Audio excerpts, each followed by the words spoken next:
Waroke TV inakuletea yaliyofichwa kwenye historia. Kabla tujaendelea, nisaidie kubonyeza button iliandikwa subscribe, kisha like, share, comment. Tuendelee. Kiongozi mmoja miaka iliyopita alikuwa mwizi.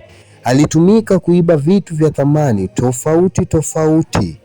Alikuwa na uwezo wa kuzungumza na mtu yoyote pasipo kujali ni nani, kwa ujasiri. Na hakuishia hapo tu, hata ulikuwa ukitembea naye anaweza kujishika akidai ameibiwa, na mwisho wa siku wewe ndiye atakufakazia na utajikuta unamlipa pasipo wewe kutaka. Lakini kama walivyosema wahenga, hakuna mkate mgumu mbele ya chai. Siku moja na yeye alipenda, lakini alitimuliwa kama mbwa.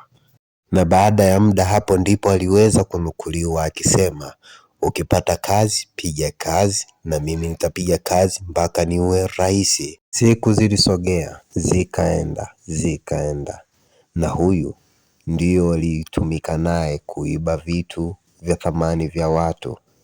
Lakini haijulikani yuko wapi sasa. Je, unaweza kumjua huyu binti ni nani? Au unahisi anaweza kuwa nani? Tuambie.